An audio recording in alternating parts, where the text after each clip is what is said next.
Hello, my friends. Welcome back. Today, I want to talk about trauma release breathwork. In this video, I want to talk about what trauma release breathwork is, what the theory behind it is, how to do it, right? So you know how to do it properly, and what to expect if you show up for one of my trauma release breathwork sessions. However, if you want to try a trauma release breathwork session, then this video is actually a prerequisite. In Thrivers, it says you have to watch this video so that you really understand clearly what is going to happen and why we do it. So without any further ado, let's dive in. Let's first understand the neuroscience behind this type of breathwork. The theory behind this type of breathwork is that by breathing in the fashion that we do during the breathwork session for the extended amount of time that we breathe in this way, what actually happens is that it slows down the default mode network of the brain by decreasing blood flow to that area and increasing blood flow to the area of the brain known as the task positive network. Now, our default mode network is a group of brain structures found in the frontal and prefrontal cortex. According to research, the default mode network is primarily responsible for our ego or our sense of self. It's responsible for the brain's control mechanisms, as well as a lot of our rigid, habitual thinking and obsessions. So these are the thoughts that we don't try to have. They're just always there. And unfortunately, if we've been through trauma, a lot of that default habitual thinking is full of negative affirmations and limiting beliefs. So our default mode network also exercises a restraint on the area of our brain known as the limbic network. Our limbic network is where a lot of trauma is stored. And as we're doing this type of trauma release breath work, it usually takes somewhere between 10 to 22 minutes of breathing in the fashion that we breathe before it affects the default mode network. Once that happens, then it's like our ego goes out of order. And that the breathing relaxes that part of the brain that leads us to obsess. So it helps us to be in a calmer state. Now, again, the default mode network acts as a restraint on your limbic network. And our limbic network has a lot of unconscious material stored there. A lot of unprocessed trauma is stored there. And so when that restraint has been removed, then our brain is free to explore more unconscious material.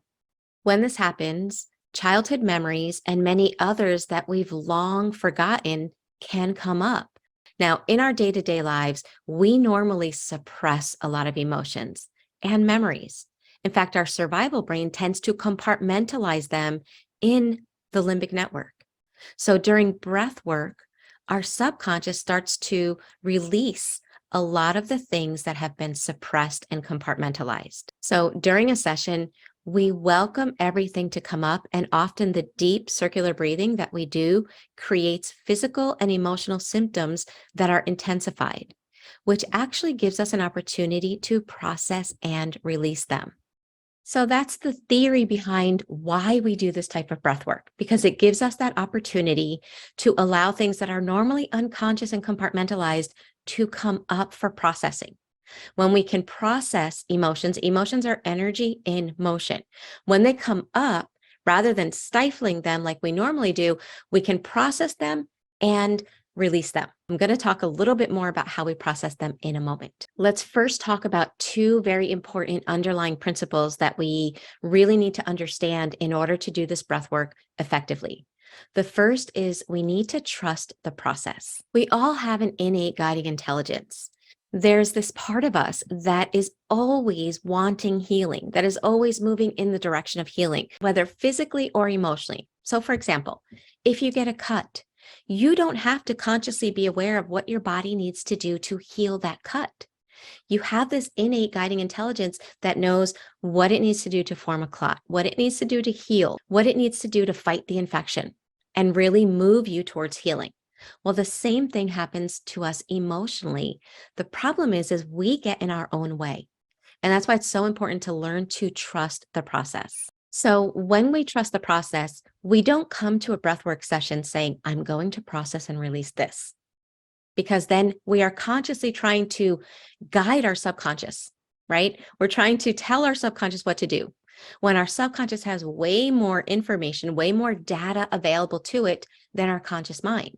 So we get out of the way by saying whatever comes up is because it's time for that to come up. Whatever comes up is because my inner self knows that this is what I need. So in that sense, we trust the process. We don't try to control the process. So if you come to a breathwork session, let go of expectations, whether it's your first session or your 20th session in Thrivers. Let go of expectations. Allow yourself to be surprised. Allow yourself to be curious about what your inner self wants to process and release during that breathwork session.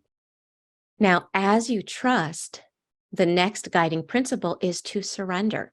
So if you come to a breathwork session and you're like, whatever comes up is coming up for processing, and something comes up, then there's a tendency, especially if you've been through trauma, to get scared of what's coming up in the body and to suppress. Whereas in order to have an effective trauma release breathwork session, you want to notice what's coming up and surrender by allowing it to come up, resisting the urge to suppress and run from what's coming up in the body. Now, any blocks or stuck issues or stuck energy only begin their release the moment we stop resisting and fully surrender. Again, emotions are energy in motion. The emotion comes up in the body. We feel that energy. Now, some energy feels uncomfortable. Oh, she's over there. Some energies feel uncomfortable in the body, but when they come up, if we surrender and we allow them to come up and we process, they keep going. But if we don't, they come up, we stifle. They come up and we stifle and we stay stuck. There's a saying, what we resist persists. So in a breathwork session, we really want to give permission for the full catastrophe of human experience, both good and challenging. We tend to want to invite the good in our life and reject what we consider bad. But the reality is to the degree that we reject what we consider bad or negative emotions, and to the degree that we stifle them, is the same degree that we stifle the joy, the love, and the passion as well. Okay, so we've covered why we do the breath work, the theory behind it. We've talked about some guiding principles. So let's talk about what kind of experiences you can have so that you can understand what might happen. Now, everyone's situation is different, but at least you'll have an idea of what frequently happens in breathwork sessions. You can either have a very physical and sensory experience, you can have an emotional and energetic experience, or a visual experience, or a combination of all of the above. So let's break them down. When it comes to physical or sensory experiences, anytime you suppress an emotion into your body, there is an energetic tension or a block that's attached to it. So the body releases those blockages in a few different ways. One way is through temperature change. So during a breathwork session, you might feel certain areas of your body getting hot or cold. Another way that your body releases those energetic blocks can sometimes be through numbness. And one of those areas of numbness oftentimes is your hands. And so you might wind up feeling your hands getting very numb and almost getting these weird looking lobster claw hands where they just completely closed and it's almost like you can't even open them. It's completely normal. It's called tetany. There's a few different reasons why people say this happens. Sometimes they say it's because of the way we're breathing. But the interesting thing is that after you've been doing breath work for a while, you don't get the tetany anymore. So if it was just because of the breathing, there's a little bit of a debate about that. Other people say that we store stuck energy in different areas of our body. If we're releasing a lot, and we're getting the tetany in the beginning and we're releasing whatever's stuck in the area of our hands, then eventually we're not going to feel that tetany anymore. So either way, just to let you know, it is normal. And by the end of the session, your hands are fine. And another way the body releases stuck energy is through tension. The body knows that it's best to first intensify tension in order to get a positive release. It's very similar to when you're doing a muscle relaxation meditation, right? You tense the muscles and then you release them because you can really feel the benefit of the release better. Well, your inner self knows that. And so sometimes it'll cause a tension in a certain area of your body. It could be in your forehead. You could feel like you're getting a headache. It could be in your throat area where you feel tension. Depending on where you have stuck energy is where you might feel that tension. Now, pain and tension are a fantastic gateway to healing. So we really have to remember to trust the process. And when you're feeling that tension, if it feels safe and comfortable to do so, I always encourage you to see if you can make it bigger. So if you're having tension in your shoulders, allowing it to be as big as it needs to be. Being aware of what emotions might be accompanying that sensation. And if you're aware of them, allowing those emotions to come up to the biggest degree that you can make them come up. That's a great way to allow stuck emotions to come up for processing and releasing. Now, let's just pause and talk about what it means to process and release. Processing is about adding information. It's not just about allowing an emotion to come up and then marinating in it for no reason until eventually it goes away. That's not very restorative or healing. What we want to do is allow it to come up and add information. So, for example, a lot of times in a breathwork session, a person might have a memory come up that they haven't thought about in a long time. And that memory might be accompanied with body sensations and emotions that come up. And so all of a sudden, you're full of all of these sensations and these emotions of maybe shame or emotional pain. If this is a childhood memory or a memory from the past, you are in a different place now than when you were in that memory. So a lot of times, our stuck energy is because of the perception we had at that moment. So as children, if we were going through a traumatic event, we may have internalized a story because remember, trauma isn't as much what happened to you as much as it is what it caused you to believe about yourself.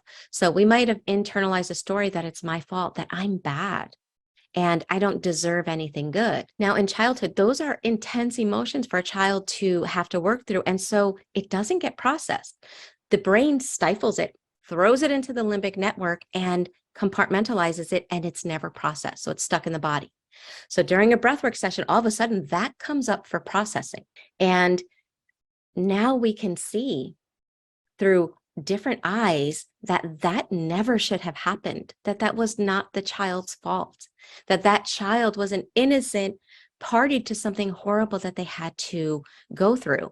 And so as you're noticing this and adding that information, that's what we're processing. See, when things are stuck in our limbic network, we can't add information to it. It's compartmentalized, it's behind a closed door, and we can't help that stuck energy and that stuck memory to have coherence enough so that we can just let it go. But when it comes up for processing and when we allow ourselves to notice it from our adult eyes, we add a different perception. We soothe the emotions that come up. We validate them. We don't stifle them. We don't reject them. We don't ignore them. We validate and soothe them. And that's processing, and they are releasing little by little. Another thing that can happen during a breathwork session is that you might go into a deep restorative delta state. Think of sleeping, right? When you're in a REM state, that's very restorative to your immune system. Well, this delta state is very restorative to your mind. So how do you know if you're in the delta state or if you actually fell asleep? Well, you might fall asleep. That is a possibility. And if that happens, it might be that that's what you needed. You needed rest and your body was like, this is what we need. And it took advantage of the time to give you that.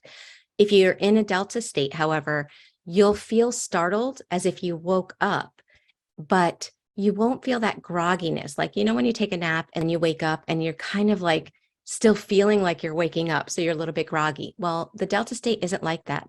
You feel as if you woke up, but you're alert.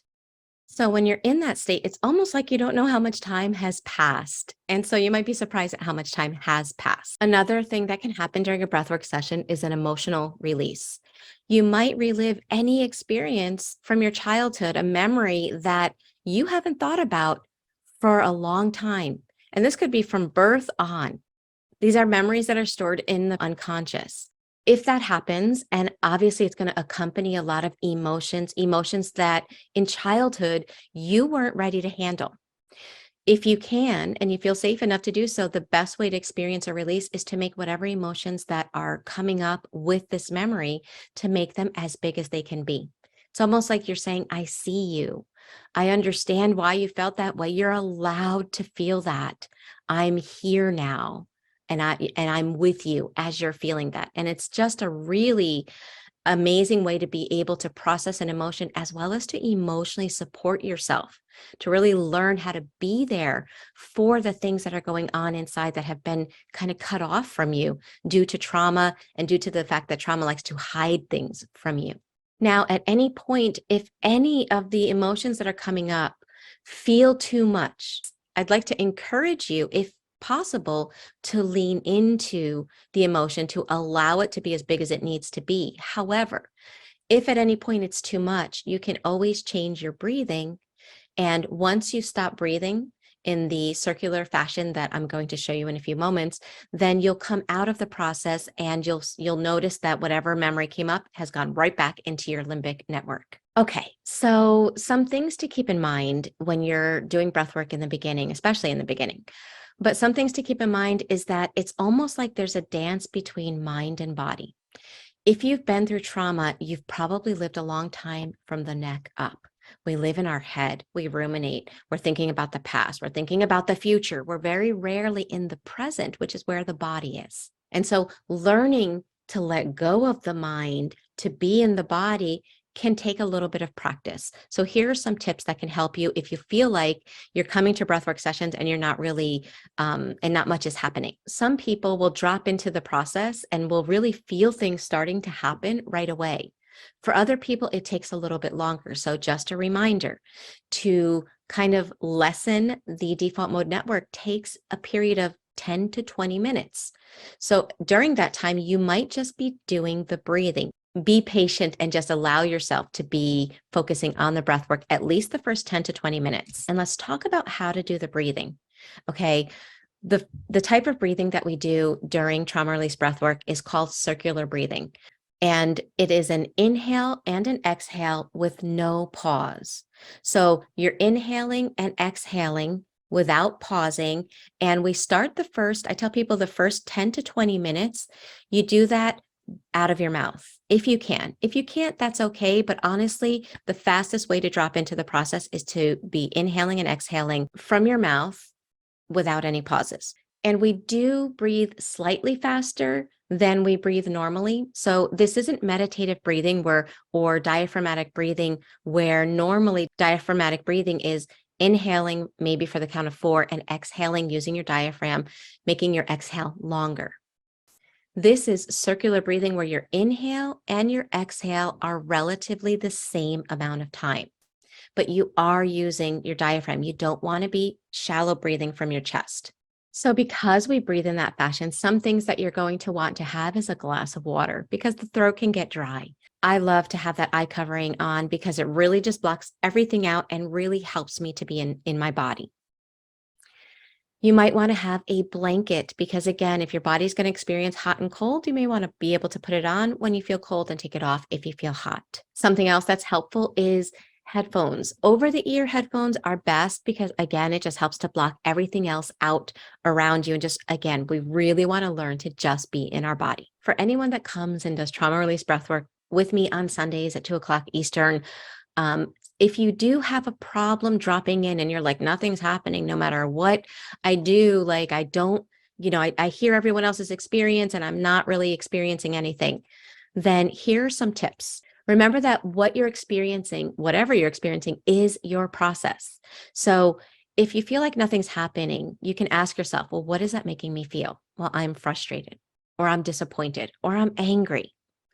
That's a nice opportunity to allow yourself to be whatever emotion is coming up, allowing that to be as big as it needs to be. If you're going to be as angry as you need to be. Bring anger up in your body, bring frustration up in your body. Oftentimes, this is an opportunity for you to be able to bring up an emotion that needs to come up, that's somehow stuck in the psyche, and you can bring that up and process it and release it, as well as drop into your process. The more you can accept whatever's happening and go into it, the more likely you'll be able to drop in. Now, the ego mind has some defenses that it tries to bring online to help to stop you, because again, if you've been through trauma, being allowed to feel your feelings, somewhere in the psyche, there's a piece of you that feels like that's dangerous, right? Because you were not allowed to have feelings. So you might experience fear. You might experience anxiety. You might get really sleepy during a session. There are some avoidance things that might come up. You might get distracted with things around you for whatever reason. So if any of that happens, then again, ask yourself, what emotion is that bringing up in me, and allow that to be as big as it needs to be. Other tips that help you to drop into the process easier is to really tune into your body. Notice the sensations, notice the energy coming up, notice the numbness, the tension, the cold, the hot. Really be aware of what's going on in your body. Notice the emotions, name them to tame them. Name them, validate them. I'm feeling shame. This is shame. I see you. I notice you. You're allowed to be here, allowing it to be as big as it needs to be. If your body wants to move, allow your body to move in whatever way it needs to be. If you want to hit your hands against your legs, I encourage you to have a pillow so that you don't hurt yourself, but allowing yourself to move in a way that allows you to feel and express whatever emotion that comes up really helps you to drop into your process. And then another good one that is helpful to remember as far as tips is sound. Okay, making whatever sound you need to make, especially if you feel tension in your jaw, tension in your throat. A lot of people that weren't allowed to have a voice find that they get a lot of tension in this area. And what we want to do is give that tension, that stuck energy that's been stuck here, if you weren't allowed to have a voice, to come up so that it doesn't stay there. And a great way to do that is to make sound. Make it as big as you need to make it. Make whatever sound wants to come out of your mouth. In the breathwork session, everyone's muted, so no one can hear you. So giving yourself permission to make whatever sound you need to make is very helpful when it comes to releasing. And another thing that helps is diving into the music. Now, this is not, I'm going to say this so that it's very clear. This is trauma release breath work, but the music is designed to evoke emotion. So in the beginning, the music is more intense, and there are different tracks that come on that, again, it's powerful music. Now, as the music goes on, towards the middle and the end is more integrative music where it slows down and helps you to facilitate processing whatever came up in the first half of the breathwork session. So it's important that you stay for the whole breathwork session so that you get to that integrative part that helps you to process whatever comes up. Sometimes it's not until those last 15 minutes that you really experience the most powerful processing, or something powerful happens. I know in my case that happened a lot. In the beginning, I was really focused on the breath work. Then I was noticing sensations, but it was really those last 15 minutes where everything kind of came together. So it's really important to stay for the whole session, especially because the beginning part where the music is very evocative and it can bring things up, you don't want to leave in the middle of a session when stuff has come up and you haven't processed it. That's not going to feel good. So really committing to staying for the whole session is best. Now, in my trauma release breathwork, this is not guided by a facilitator, in the sense that once the music starts, I'm not going to tell you what to do. I'm not going to tell you what to feel, because everyone is going to trust their own inner innate guiding intelligence to process whatever is necessary for them as an individual. However, I am always on. Okay, even if my camera is off, I am available in the chat box. So if for any moment you feel something come up and you just want to check in with me, all you have to do is check in the chat box and I will immediately respond. Now, that being said, if you send me a private message in the chat box, okay, please know that it doesn't show up at the top. So I've had people send me a private message during a session. I answer them back, but they don't see the answer because they're looking at the top where it's public. So if you send me a private message, make sure you scroll down so that you see our private message, which will be way below where the public conversation is, where the public chat box is. Now, the chat box isn't to chit chat back and forth during the breathwork session, but if you just feel the need to touch base, I'm there. Now, there are 3 rules that we follow in trauma release breathwork. The first is confidentiality. So after the breathwork session ends, we have about a 20-minute sharing time for anyone that wants to share. Now, this is an awesome opportunity to help integrate as well, because when we're doing that sharing, I've designed a set of questions to ask that as you're answering the questions, you're really helping your left brain to come back online. So if there's a lot of emotion, if you experience a lot of emotion during your breathwork session, this is a great time to help the logic and the emotion kind of work together to integrate. So if you can stay for that, that's wonderful. So in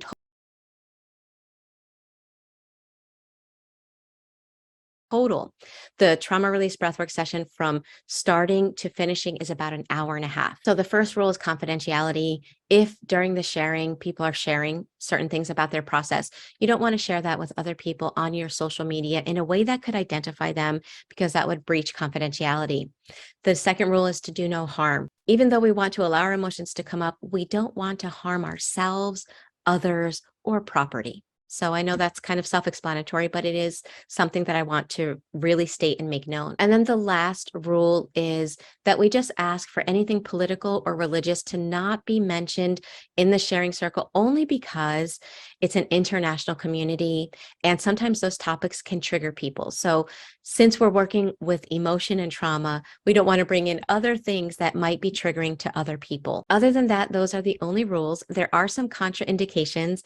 I'll leave those contraindications in the description box below for you to go over. Last reminder, even though you start doing the trauma release breath work by inhaling and exhaling in and out of your mouth, doesn't mean you stay that way through the whole process. So for example, it's very much like riding a bike. Let's say you're riding through the mountains and you're pedaling.